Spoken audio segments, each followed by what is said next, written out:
ක්‍රිස්තුපූර්ව 3 වෙනි සියවසේදී මුළු ලංකා ද්වීපයේම විදේශීය ආක්‍රමණිකයන්ගේ ග්‍රහණයට හසුව තිබූ මොහොතක නොසැලී අභිමානයෙන් නැගී සිටි එකම බලකොටු වුණේ පුරාණ රෝහණේ රාජධානිය. ඒ හුදෙක් එක් ඉතිහාස කතාවක් පමණක් නෙවෙයි. වසර 2500කටත් එහා ගිය අපේ ජාතියේ රුධිරය හා කාබැදුණු නොමැකෙන සංකේතයකි. අපි අද මේ කතා කරන්න යන්නේ පුරාණ රෝහණේ රාජධානිය පිළිබඳ විස්මිත කරුණු කිහිපයක් ගැන.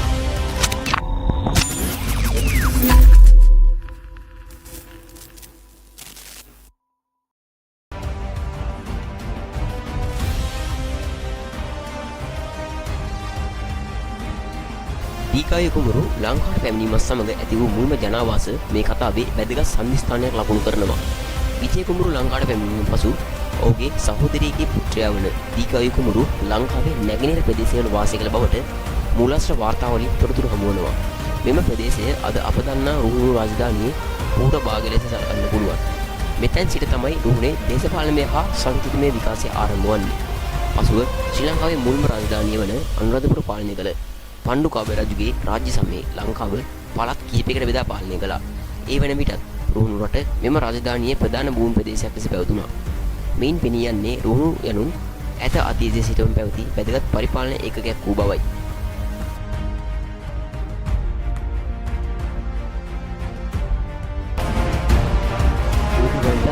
භූගෝලීය ප්‍රතිම ඒ ඉතිහාසය හැඩගස්වා ගැනීමේදී අතිශය තීරණාත්මක සාධකයක් වුණා.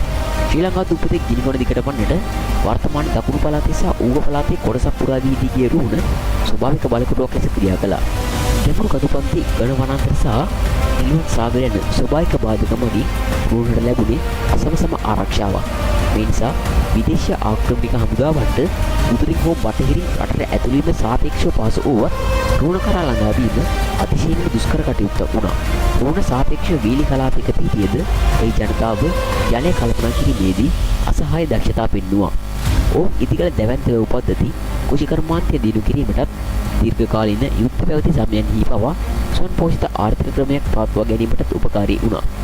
මේ සුවිශේෂී භූගෝලීය ලක්ෂණ රුහුණ ලාංකේය පාලකයන්ට ආරක්ෂිත තෝතැන්නක් වීමටත් ජාතිය නිදහස වෙනුවෙන් නැවත නැවතත් නැගී සිටීමටත් අත්‍යවශ්‍ය පදනම සපයා දුන්නා.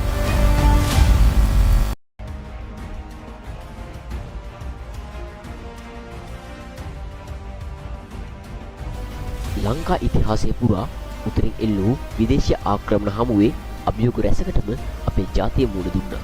නමුත් මේ සෑම අර්බුදකාරී මොහොතකදීම රුහුණ කිසි පිටකත් සැලුනේ නැහැ. ඒ සෑම විටම ජාතියේ ආරක්ෂක බලකොටුවක් ලෙස ක්‍රියා කළා.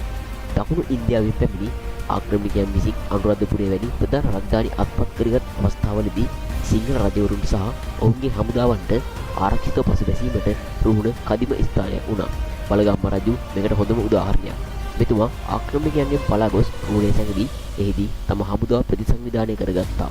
රුහුණේ ජනතාවගේ නොමසුරු සහයෝගයත් භූමියේ ආරක්ෂාවත් නිසා එතුමාට අනුරාධපුරය නැවත ලබා ගැනීමට හැකි වුණා.